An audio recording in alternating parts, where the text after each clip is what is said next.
What's up, everybody? Akeem here, and in today's Fix of Gaming News, we walk you through the Star Wars Outlaws title update 1.4.0 patch notes, CD Projekt Red's plans for the PS5 Pro, and Final Fantasy VII Rebirth might not be getting any DLC. This is your Daily Fix.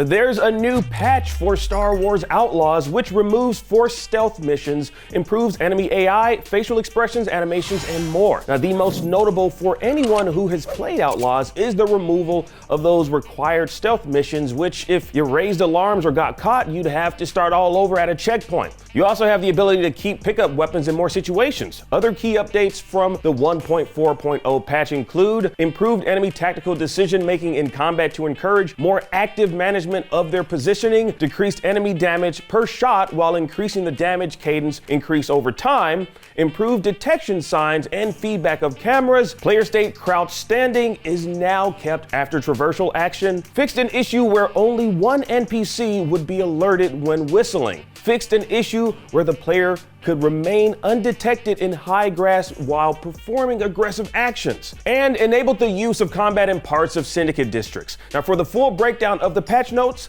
please visit IGN.com.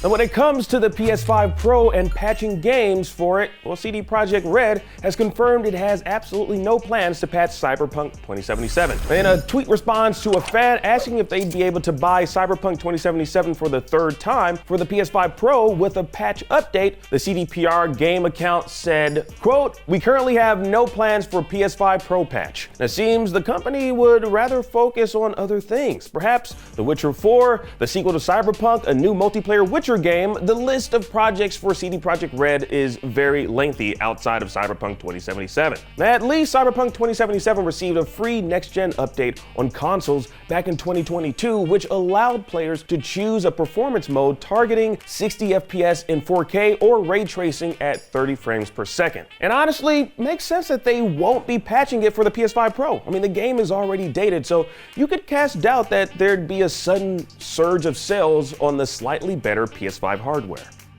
And finally, let's talk about some Final Fantasy VII stuff. Don't expect any story DLC for Final Fantasy VII Rebirth. And we saw that happen with the Remake's Intergrade expansion, but the game director said in an interview with the Daily Star, quote, "We definitely do hear the desire from fans, the voices out there that want that kind of thing. I understand it completely, but I think from my perspective, what the fans really want to see the most is not necessarily DLC. They want to see the third part of the series as quickly as possible." Now that sounds about right. If the creative team focuses on the third entry of the FF7 Remake series with no DLC distractions, players can jump into the sprawling world a lot sooner. But what are your thoughts on this? Would you prefer to have some sort of DLC for Rebirth, or would you just rather the devs focus on the third entry? Sound off in the comments down below.